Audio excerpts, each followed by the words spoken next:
Hello, and welcome to Insightful Conversations with your host, Three Principles practitioner, Adey-Jones. Join her each week as she welcomes some of the world's leading Three Principles teachers and practitioners who share how this understanding has dramatically improved the quality of their lives and the lives of those they work with. I'm very excited to have Nicola Drew with me today. Nicola is a qualified psychotherapist, coach, and Three Principles practitioner, helping her clients gain clarity and freedom of mind to overcome unhelpful symptoms, behaviors, and habits. She also works as a trauma specialist, helping clients overcome post-traumatic stress disorder. Nicola has a special interest in the deeper nature of human potential.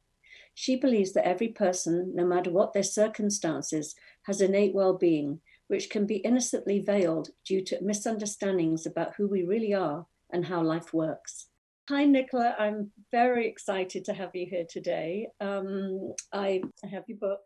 Oh, brilliant. And I love it. I absolutely love it. And I read I've read most of it, but I would love you to share with our listeners how you came across the principles, because I love the story that you share in the beginning of this book of how it was a sort of a natural progression. So you can just start at the beginning. Yeah. Well, thank you for having me. I haven't actually done an interview based on the book yet, so this is the first, so it's exciting. And thrilled that you've got it and that you've enjoyed it. It's great. I'd had sort of quite a normal sort of upbringing, and I used to worry quite a lot about things, and but I was always fascinated by how other people reacted and how the world worked, and then I got busy in life, and in 1999, when the book starts, I get a telephone call to say that my dad, who'd had cancer for 6 months, was passing away in hospital, and 6 months worth of fear and terror just rose up and jumped into the car. And I describe in the book that as I'm driving myself to the hospital, all of a sudden there was just quiet. The fear was gone. And what was left was just a feeling of pure love. Words can't describe it, because it just can't be put into words, and everything was perfect. And, it was a beautiful experience. And then again, something was planted that in the midst of that situation, there was peace, there was love. And then I go on in 2002, I have my first child, Will, who was born with an undiagnosed heart condition. And he had to have open heart surgery at 12 days old. And again, fear, like that fear that just grips you. You just don't know what to do with yourself. And he was in surgery for about 8 hours, and the fear built and built. And as I was walking towards him in the intensive care unit after the surgery, the scene was just, you can imagine wires. And again, there was just this collapse of the fear. And in that moment, I knew that he would be okay. I didn't know that he would survive. I knew that whether he lived or died, the essence of who he was would be okay, and that I was the same, and that every human is that. And so again, a beautiful gift. And it lasted for about 3 days. There was just this pure presence, pure peace, no questioning reality, no fighting with reality. And then the mind came back, and I was worried that I'd had some sort of break from reality, so I didn't tell anybody. It was a beautiful experience, but when the mind came back and it started to worry about taking him home and how would I manage the feed, all of this, and fear started to creep back in, that seemed like it shouldn't have happened, so and so I was really fascinated by just what's going on, and I started searching. I trained as a energy therapist, reflexologist, EFT, you name it. I threw myself into The Secret, self-help, all of that sort of stuff. And then in 2010, I found out that my husband was having an affair, and totally shocked out of the blue, and it led to a divorce. And in that experience, there was no peace. There was no, opening, and it was a tough sort of 6 months to a year of just getting through each day and just, going on. But what it left me with was a passion to really understand how the mind works. Like, who are we really? And I describe in the book that led me to quantum physics, spirituality. I was just hungry to understand. And then I retrained to be a therapist, psychotherapist. I retrained to be a coach. And the irony of this is that when I came across the principles, for the first time in years, I was not seeking. I was not searching. I'd trained to be a coach, then I'd spent some years training to be a psychotherapist, and I qualified. And I was a normal day. I was making dinner for the children, so I was, busy in the kitchen, and I was putting together a parenting program, coaching workshop, and I just did a random search on YouTube to see what it said about stress. And then I hadn't heard of the 3 principles. I hadn't heard of Michael Neill, but a Michael Neill video came up, The End of Stress, I think it was called.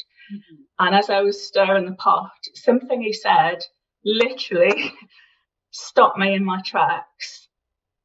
And I just knew that explained so much of how I'd experienced life in ways that I didn't think I should have experienced it in those conditions, And it was a real light bulb. I mean, I can't tell you now what he said, but in that moment, I knew it was the truth, and I fell down a 3 principles rabbit hole.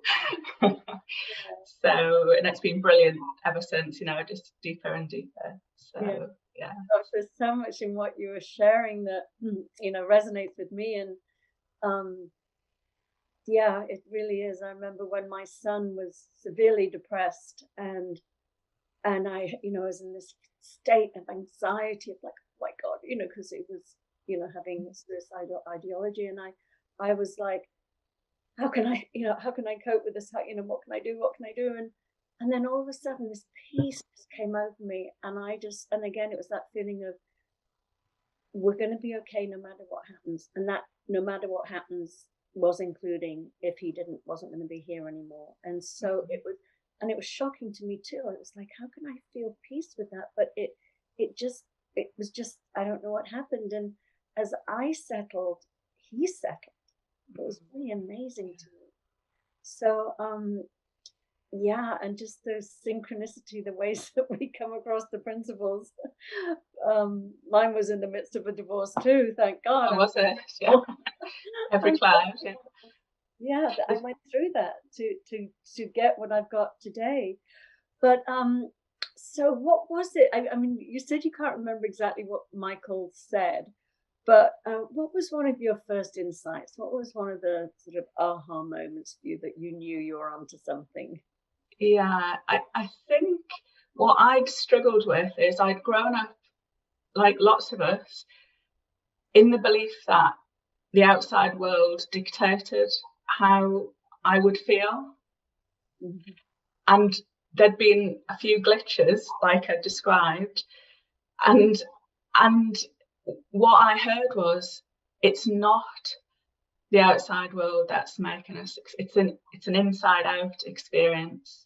Mm-hmm. So yes, the outside world presents us with situations, but we experience them through the power of thought and conscious, all of the principles. And so that to me shifted, it put so many things into place that really made sense. And the other massive thing was that whatever, I think further down the line with the principles, but everyone was pointing to this this place inside of us. It's a metaphor, but that place that is at peace, that wisdom, that intelligence of life that we are. And although I had a concept of that through my psychotherapy training, you know, I hadn't really properly seen that fully. And that's been a beautiful gift, you know, personally and professionally. Yeah, that's so, I mean, it's true. And as you said, you experienced that even when, you know, when your father, you know, passed, it was like you were in that midst of all of that. You touched into that place just inherently on your own without knowing about the principles. Something just, you just felt that in you. I know when my mother passed, it was the same sort of thing. I'm one of 7 children, so it's one of my real references of it's not what's happening on the outside, because we all experience that the death of my mother in completely different ways. And it just shows you right there, it's our thinking about the event, not the event itself. So yeah, that was definitely one that hit me too big time. So I want to talk about this book. As I said, you mentioned the first part of the book where you tell your story and what you went through. But what was the inspiration behind you reaching out to at least 40 of your fellow friends and colleagues and having them all join you on this? I'd love to hear how that came about. Well, again, this was one of those beautiful synchronicities, I think. We had I'm in the UK and we'd been in a lockdown over the, you know, with COVID. And a couple of years ago, I had started a book and I'd written about, I don't know, 10,000 words, something like that. And then it had just sat. And then a friend of mine, I think you've had her on here, Marie Liffey Woods. Oh, yeah, yes. Yeah, so she was offering a coaching, writer's coaching course. And I just thought, you know what, I'm going to join and I'm going to see if this book has got some life. Mm-hmm. And I joined, and that was my intention. And then a few days later, I'd been on a beautiful webinar with Beyond Recovery team, Jacqueline Hollows and the guys from the prison project in the UK who I'd been doing some work with. And they are so full of love. I mean, I often joke that the times I've been in the prison with them, that I've paid good money to go to health spas and not fallen into such a deep space of love and peace. And so I watched a webinar about that. I was thinking the other book was sort of around in my mind. And then one evening, I wasn't thinking about anything. I was just going to bed. And I can honestly say that the book idea just landed in my head, came through me. It was just like, here's the idea, here's the format. And I was really excited. And then I lay there sort of thinking about it. And then the next morning, it was still there, but I was already starting to back away, you know, oh, no, not me, I can't do that. And, oh, you know, I haven't got time, I've never written all of that. And so I found myself telling my partner about it. And I knew, you know, once he heard it, he was like, yes, you need to do that. And he held me to account. Yeah. And then I thought, well, my son was going to be 18, who had the heart surgery the month after. And I thought, well, what a brilliant thing to write this book, which includes his story and for his 18th, and donate the money, the profit from it, to HeartLink charity, which helped support us when he was going through there. So yes, after a little bit of hesitation, I just found myself reaching out to people. And of course, once you reach out to people, it sort of holds you to account as well, doesn't it? Yeah. And people were great, and people loved the idea, and even people who felt that they couldn't take the time, they were really supportive, and some donated some money to the charity, and it was just wonderful. Oh, that's so great. Well, I'm kicking myself that I didn't I didn't get my stuff in on time to you, but I'm holding the intention that you're going to do a volume 2 and 3. Yeah. I think there's enough of us out there that can contribute to at least 2 more books. So Yeah, definitely. you've got amazing people, Michael, Mavis, so many people contribute. So it's a wonderful book. It's a great Christmas present. So yeah, that's what I'm hoping. Yeah. So tell me a little bit more about the HeartLink charities. What do they actually do? Well, it was started as a family support group by a couple whose daughter was born with a heart defect, but it's since, they support families in so many ways: emotional support, bereavement support. My son was in for about a month, and they gave me accommodation at the hospital on the ward so that I didn't have to travel. And the hospital's got a huge catchment area, so you can imagine if you're also having to travel or get hotels. And they also buy equipment that's needed, that they and have Christmas outings, and they're very supportive. It's just amazing what they do. Yeah. Oh, that's beautiful. It's very worthwhile. Well, back to the book for a second. You asked the people that participated 2 questions, so I'm going to ask you the same question. So do you remember your 2 questions? I'll read them back to you just in case. So one of the questions you asked the people that were contributing was, what would you like the world to know about true nature and unconditional love? So I'd love you. Yeah. Oh, great. I didn't anticipate this. So. You're on the spot. Got me. Yeah. No. Yeah. So, really, I love people to know that the essence of who they really are. I feel really, although the situations I went through were very difficult, I feel blessed to have touched that space. And I know that that essence is, untouched by anything that happens in life. And it is our true nature, is love, and nothing can damage it. It's the seat of creativity. It's the seat of wisdom, passion, and where, in this society, in this time, where we're taught really to be focusing on the mind and the part of us which is conditioned by life. And we've all got conditioning, haven't we? We've all got beliefs and habits and traumas, and yes, that stuff, can be worked with and dealt with. But underneath all of that, all of us, there is this essence of love, and love's sort of a much used word, isn't it? But it's just a peace, a happiness that isn't dependent on circumstances or who we are or what we look like or what age we are. It's eternal, really. And yeah.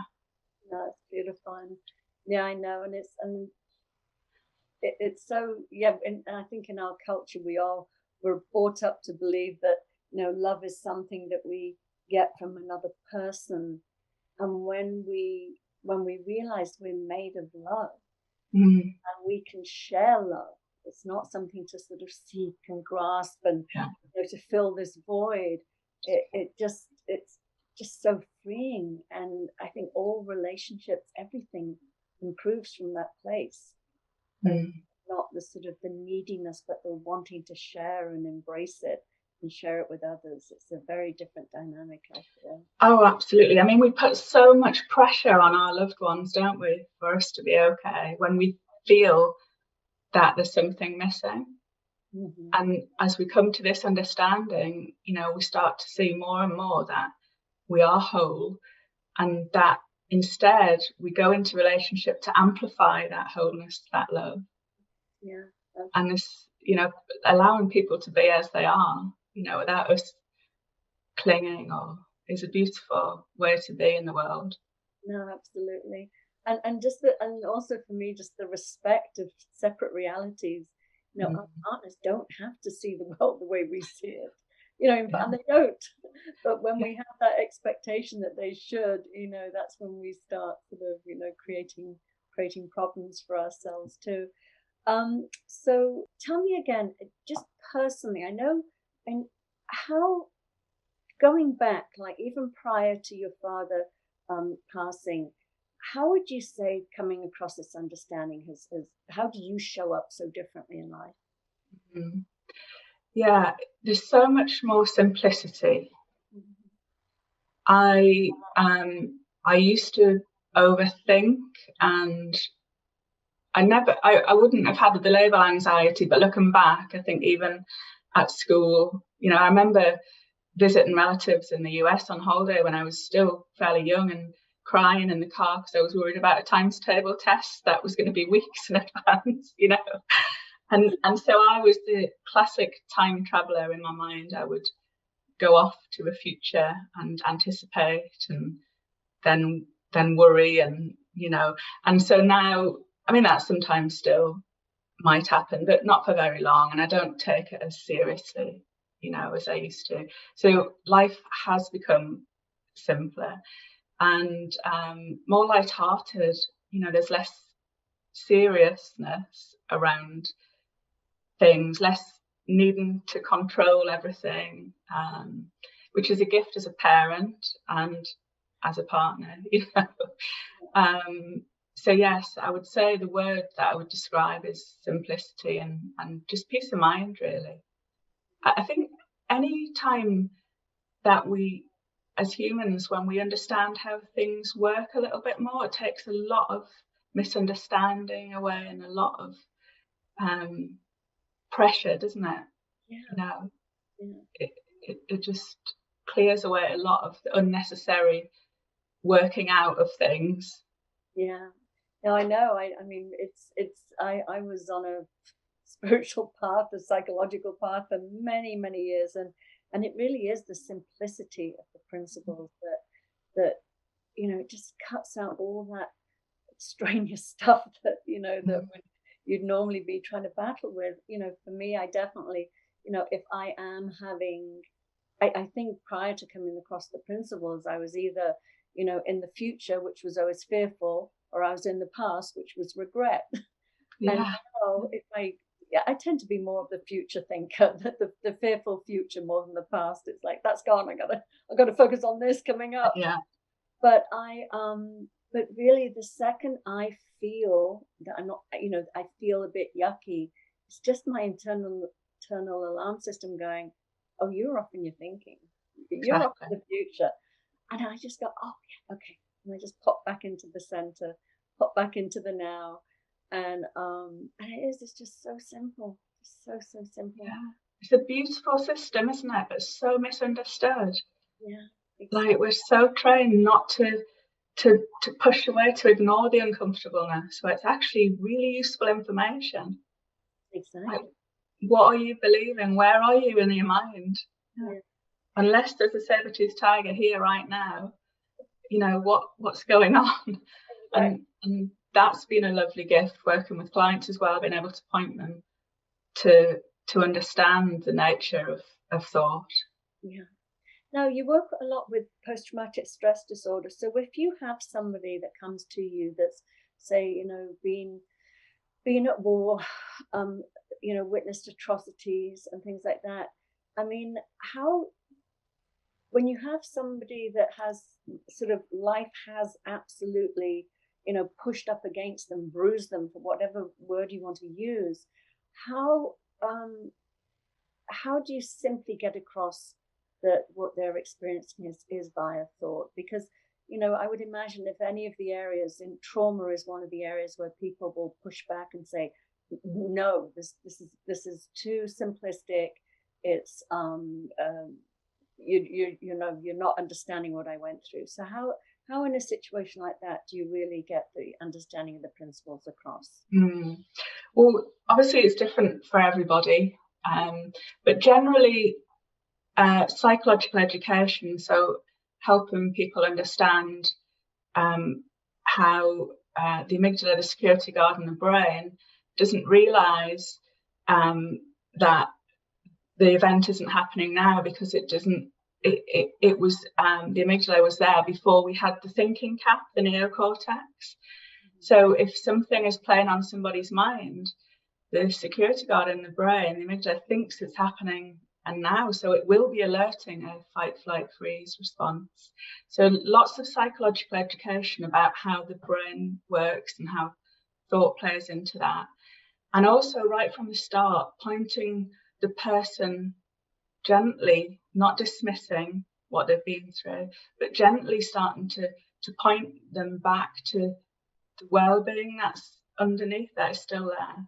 And one of the main things is that me as a therapist, knowing that they aren't broken, I mean, really knowing, even if the story is shocking, I deeply know that they are well underneath it. That does something as well in the therapeutic relationship. Yeah. You know, that's quite powerful. And I'm glad you brought that up, because I was going to say that a lovely ripple effect of the book that I've written is that one of the guys I have worked with PTSD, and also David Hill, who's in the Three Principles community, Paul McCarthy and Dave Hill. Paul got the book and was reading it, and then had an insight. They've been working with Judith Sedgman and Bill Pettit on some veteran things. They're both veterans. And they had an insight, and Paul messaged me and said, I've had an amazing idea, know what to do. We're going to use a similar format to you've done in the book. So they're going to write the first bit and talk a little bit about PTSD. And I've actually got a call with Paul tomorrow about that. And then they're going to get veterans to tell their story of transformation through the Three Principles, and families, and hopefully build up a network of, veterans. So I don't know if there's any way of putting the contact detail somewhere. Just because some people might be listening to it on podcast and can't see the recording. Just give me how they can contact you, or whatever the website or whatever it is you want people to contact. So you can just say. Yeah, so if people want to email me, I can put them in touch with Dave and Paul, and that's info@hippocoaching.co.uk. And so they're looking for veterans who've had transformations, and if their family members want to say something as well. So I think that's going to be a wonderful project. And it's one of those things that when you do something like a book, you just don't know what's the ripple effect of it. So I'm really thinking, I'm sitting here thinking, this could be taken in even with, Jacqueline and the work she does in the prison systems, having people that have, there's so many different types of incarnations this book can have in this format. Like you said, for me, I went through trauma as a child and abuse, and it wasn't something that it was a I don't know how would you even describe it. It was an experience I went through where I absolutely saw that I was 100%. It was like I was divided into two. There was the physical, the form, and then there was the spiritual energy over there, just wrapped in light. And I just knew every fiber of my being that nothing had touched me, nothing had broken me, nothing had damaged me, except for some thinking just hijacked me for a little while. So it's really, it's so important, I think, to see for us as coaches, to see the health in our clients, our absolute knowing, our indisputable knowing that they are perfectly fine underneath their thinking, and they sense it. And even if they're challenged, it gives them hope that we can see it in them. Yes, they'll see it themselves. Yeah, and they'll argue back at first. but it because as well, we know that they have the same access. They are the same access to wisdom as we are. And so we know that all that needs to happen is a little bit of unveiling, for that wisdom just to come through. And like you've just beautifully described, transform something, as big as trauma in childhood, Well, it's been absolutely wonderful meeting you. And as I say, I'm kicking myself that I didn't get my piece in time, but it's a beautiful book. And I think what I love is that when you have different voices sharing the same thing, somebody might read one and just think, I don't know what they're, not quite sure what they're pointing to. But when you have it across the board from different voices, it's something for everybody. They'll see something. So yeah, that's what I love about it. So many different people. And some of the authors were so insecure about their writing, and then they'd send it to me and I'd be like in tears at how powerful what they'd shared, So no, like you say, it's a little bit for everybody. And I think it's a sort of book you could just pick up and dip into, depending on where, and see something differently depending on where you are in that moment. So. Exactly. Well, thank you again. It's been really wonderful meeting you, and I will definitely put the your information underneath the YouTube video too, for people to contact you for the veterans book that you're helping out with. So yeah, thank you. Oh, thank you for having me. It's been a real pleasure. Lovely. Well, hopefully I will see you soon, some other day, somewhere. Yeah. Thank you so much. Bye. Okay, take care. Bye. Thank you so much for listening to the show. If you're interested in learning more about my coaching and mentoring packages, please reach out to me at Adey-Jones@gmail.com. I would love to hear from you.